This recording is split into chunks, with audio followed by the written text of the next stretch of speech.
अस्सलाम वालेकुम जी, welcome back.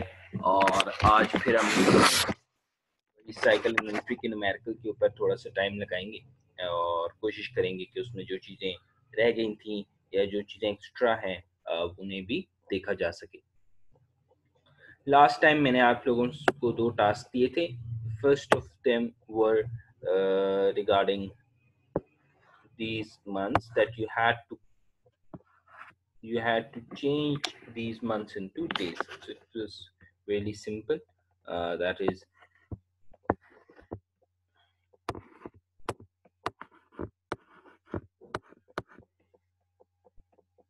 multiply by 30. So you get the number of days, और वो तकरीबन 15 days के करीब रफली अप्रॉक्सीमेटली आ जाते हैं। ठीक है, सो काफ़ी लोगों ने इसे ठीक किया था, कुछ को समझ नहीं आई तो उनके लिए इजी था। अगर आपने डायरेक्ट ईयर से चेंज करना हो, like it is 0.041 and if you multiply it with 365, so that will change from year to the days।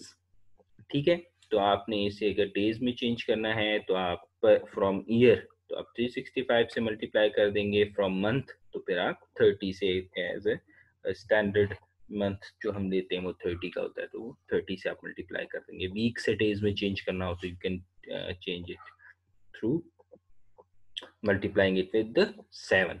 ठीक है, इसके अलावा आपको हमने एक और टास्क दिया हुआ था जो आपने करना था, इसके नीचे लिखा था that was if, okay, so there is some sort of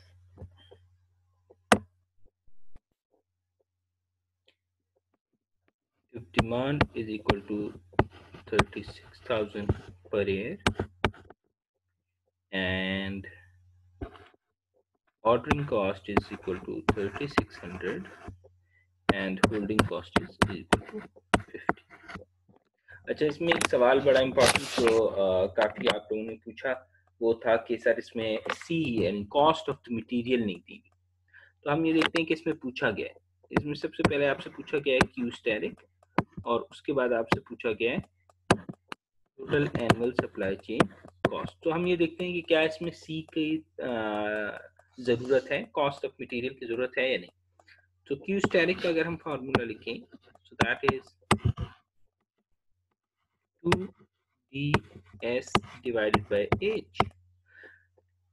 यहाँ हम एच सी भी लिख सकते थे इस जगह पे, लेकिन उस कंडीशन में जहाँ हमें एच परसेंटेज में दिया हुआ होता है, क्योंकि एच परसेंटेज में नहीं है तो इसलिए हमें सी की भी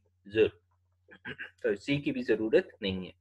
इसमें हम simply will put in the values 2 multiply by 36,000 multiply by 3,500 divided by 50 and we get 22.4499 something answer आ रहा है, तो हमसे 2245 लिख देंगे। ठीक,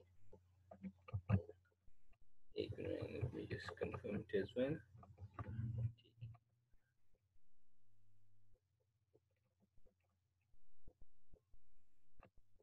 ठीक है, तो ये 2245 आ रहा है आपके पास।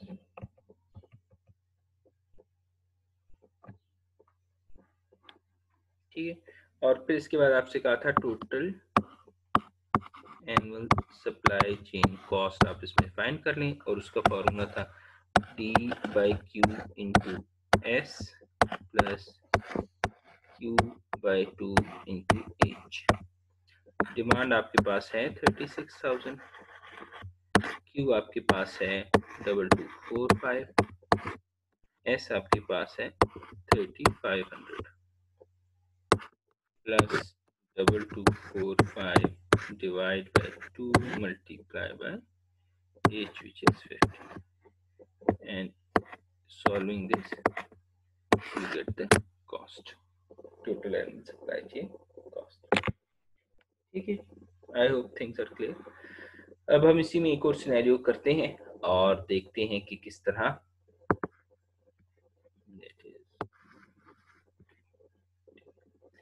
और कुछ चीजें और समझने की कोशिश करते हैं।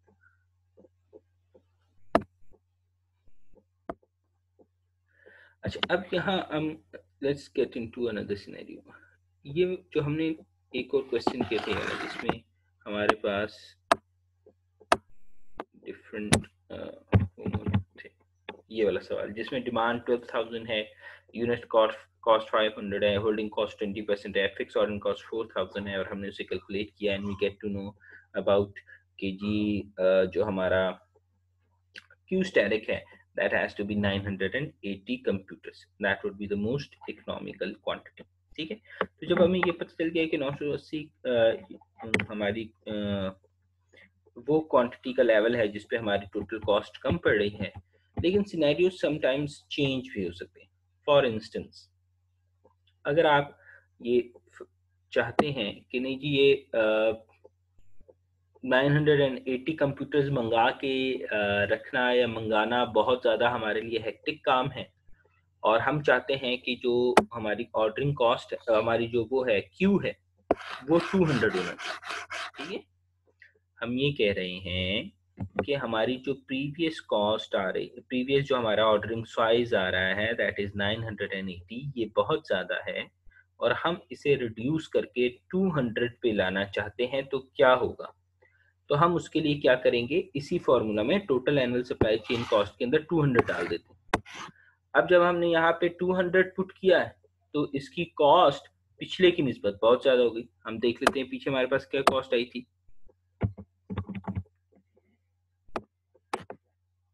पीछे हमारे पास क्या कॉस्ट आई थी, 97,980।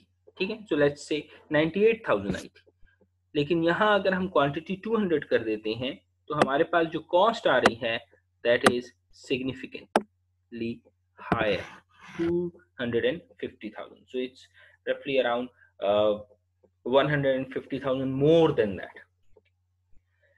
लेकिन क्या यही सिर्फ सिनेरियो है, हम 980 ही मंगाने पे मजबूर हैं? तो answer is no. To make it economically feasible, optimal lot size has to be purchased, but if you want to purchase 200 then you have to reduce one of these costs। आपको या तो एनुअल ऑर्डरिंग कॉस्ट में कमी करनी पड़ेगी या annual holding cost में कमी करनी पड़ेगी। अब अगर हम यहाँ एनुअल होल्डिंग कॉस्ट देखें तो एनुअल होल्डिंग कॉस्ट तो ये आपके पास आ रही है 10,000 और जो आपकी एनुअल ऑर्डरिंग कॉस्ट है वो आपके पास कितनी आ रही है, दैट इज रफली अराउंड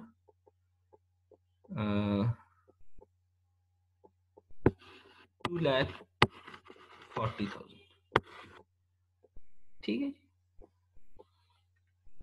2,40,000। ठीक, तो हमें क्या करना पड़ेगा, then we will have to reduce the fixed cost which is ordering fees.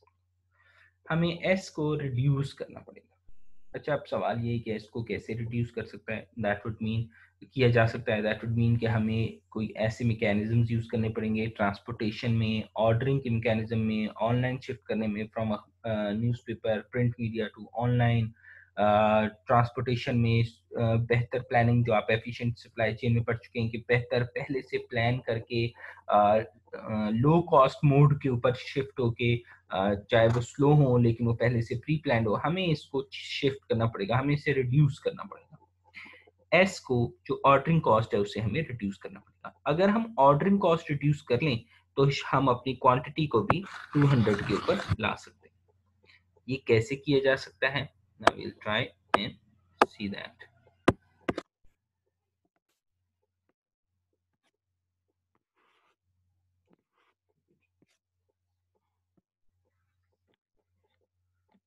ठीक है, तो एस को क्या होना चाहिए, हम डाटा एक बार दोबारा लिख लेते हैं। ठीक है, D is equal to 12,000, C is equal to 500। EOQ की इक्वेशन हम कैसे सॉल्व करेंगे, और H इसमें था हमारे पास,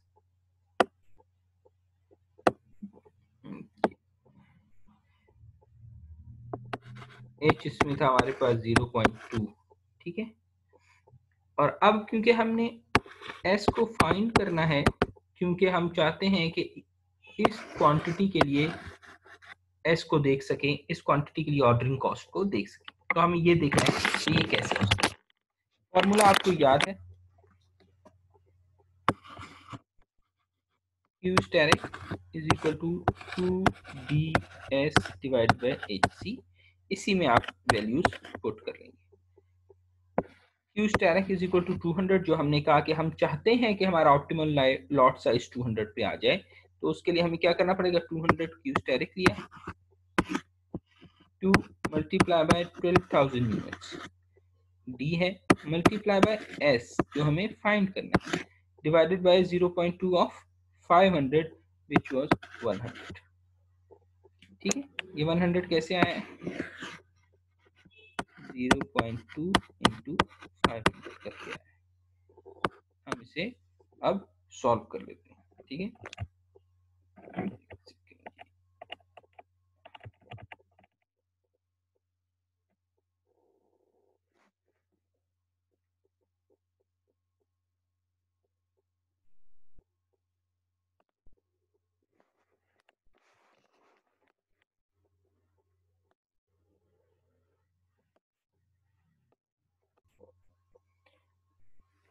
तो आपके पास यहाँ आ जाएगा जी 200 इज इक्वल टू 240 s। ठीक है, ये हमने इसे सिंप्लीफाई किया है। अब आपने स्क्वायर रूट खत्म करना है, तो आप क्या करेंगे, दोनों साइड पे स्क्वायर ले लेंगे और ये आपके पास आ जाएगा G s is equal to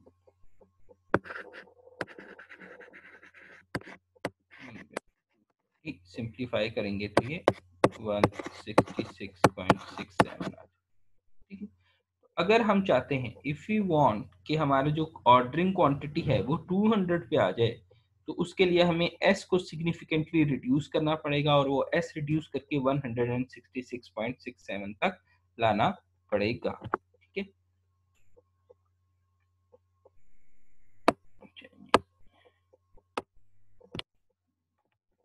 ठीक है, आपने क्या किया, एस यहाँ हमने इस वाली कंडीशन में, ये जो इस वक्त आपके पास आ रहा है, इस कंडीशन में हमने इस कंडीशन में हमने पहले से ही इक्वेशन को चेंज कर लिया है। ठीक है, और मैंने जो आपको इससे पहले कराया है वो क्या किया है, सिंप्लीफाई करके करा दिया। ठीक है, आंसर क्या आ रहा है हमारे पास, 166.67।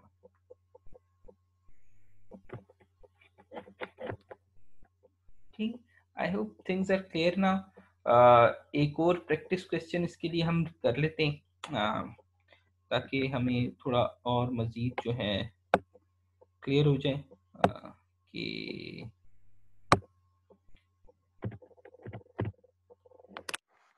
कैसे चीज़ों को लेके चलना है। तो let's see,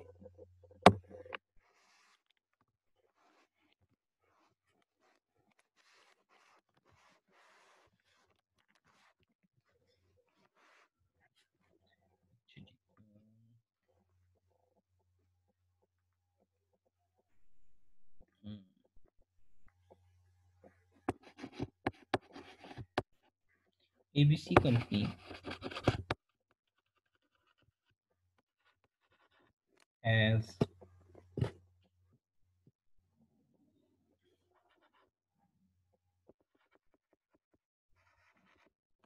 annual demand of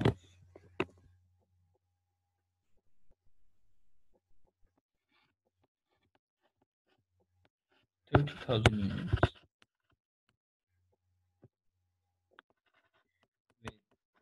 with a fixed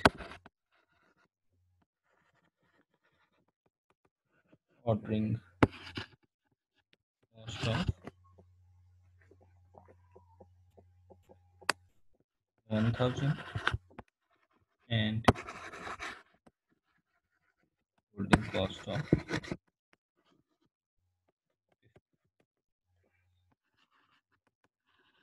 find Q static, annual supply chain cost, cycle inventory, and average चीजें जो इसमें आ सकती हैं या आती हैं, हम आगे और भी करेंगे, लेकिन इस वक्त इसे देख लेते हैं। सबसे पहले आपको क्या चाहिए इसके लिए, क्यू स्टैटिक का आप फॉर्मूला लगाएं। फॉर्मूला आपको पता है 2 multiply bye demand which is 30,000 multiply by S which is 1000 divided by 50 and solve it. तो ये हमारे पास कितना आ जाएगा जी, ये हमारे पास आ जाएगा रफली, देख लेते हैं, ये हमारे पास आ गया जी, multiply by 30,000 multiplied by divided by 50, taking square root of it gives us 1095. So हम इसे अपनी आसानी के लिए क्या कर लेंगे, 1100 लिख लेंगे। ठीक है, इसको हम क्या लिखेंगे, 1100।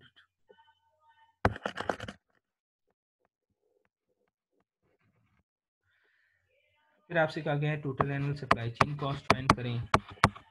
उसके लिए आपको पता है फॉर्मूला है D which is equal to 30,000 divide by 1100 multiply by S which is 1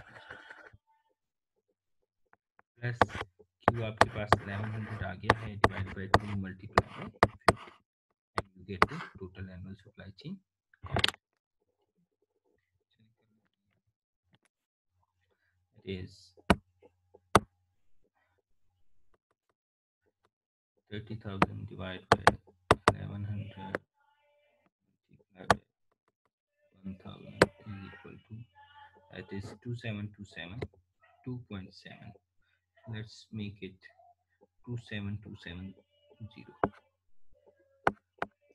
27270 plus, मैंने सिर्फ इसको कैलकुलेशन की आसानी के लिए राउंड ऑफ किया। ठीक है, आप इसको आराम से देख सकते हैं।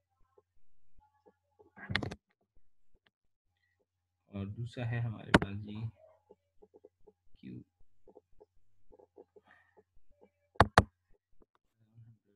divided by 2 multiplied by, so we get 27500 7500, and the answer is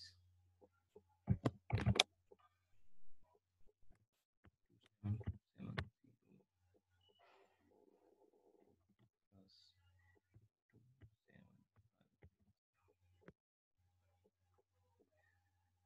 plus 2755477।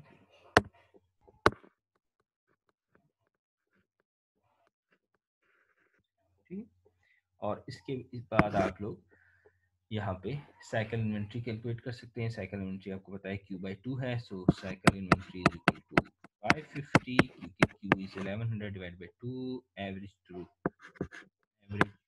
Flow time, जो आपको पहले जिस पे लास्ट टाइम आप लोगों ने प्रैक्टिस की थी वो आपके लिए इसमें क्वेश्चन है। आपने वीडियो के एंड पे वीडियो के नीचे कमेंट्स में average flow time in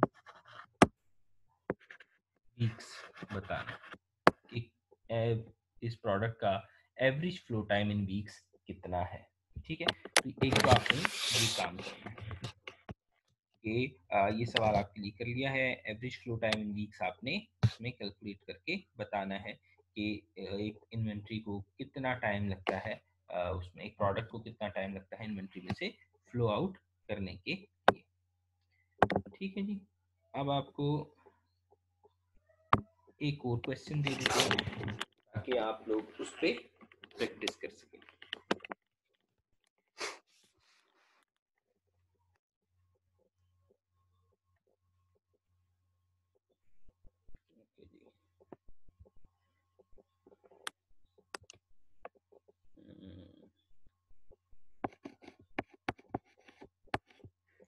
ABC Mobiles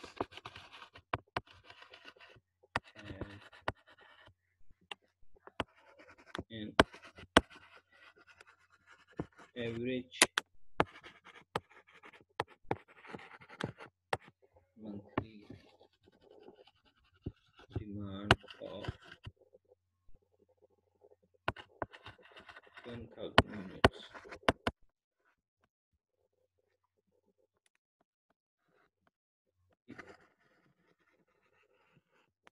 cost is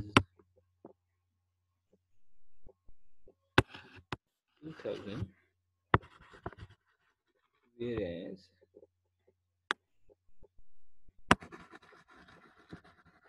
holding cost is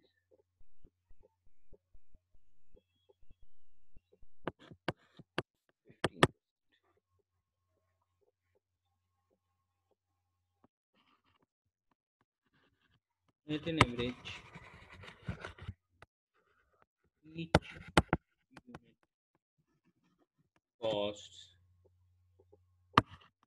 5,000 rupees.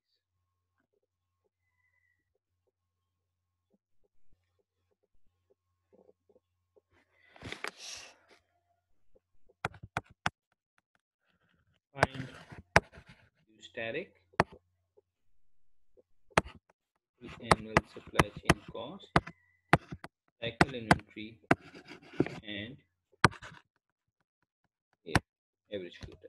ठीक है, मैं एक बार दोबारा रीड आउट कर देता हूँ ताकि आपको अगर लिखा हुआ समझ ना आ रहा हो तो आपके लिए परेशानी ना हो। ABC mobiles have an average monthly demand of 1000 units. The ordering cost is 2000 rupees, whereas holding cost is 15%. At an average, each unit costs 5000 rupees. Find Q static, total annual supply chain cost, cycle inventory, and average flow time. दो task हैं अब इसमें आपके लिए। Video देखने के बाद video के कमेंट्स में आप ये काम करेंगे कमेंट्स में, ठीक है। और वो ये हैं कि एक तो आपने पिछले क्वेश्चन में मैंने जो आपको बताया था एवरेज फ्लो टाइम वो आपने फाइंड करना है और इन वीक्स, और यहाँ आपने एवरेज फ्लो टाइम आपने देना है इन डेज, ठीक है। आपने क्यू स्टैटिक फाइंड करना है, total annual supply chain cost find करनी है, साइकिल इन्वेंट्री फाइंड करनी है और एवरेज फ्लो टाइम फाइंड करना है, ठीक है। तो नेक्स्ट लेक्चर में हम फिर इसको सॉल्व करेंगे और इसका एक दो सिनेरियोज और करेंगे और फिर हम अपने इस साइकिल इन्वेंट्री के चैप्टर को वाइंड अप कर देंगे, ठीक। होप चीजें समझ आ गई हैं। इन प्रैक्टिस क्वेश्चन के अलावा कोई चीज समझ ना आए तो आप कमेंट्स में पूछ सकते हैं। प्रैक्टिस क्वेश्चन कोशिश करें कि आपने खुद करने हैं ताकि आपके लिए एक अच्छी प्रैक्टिस हो सके और आपको चीजें बेहतर तरीके से समझ आ सके, ठीक है। बहुत शुक्रिया।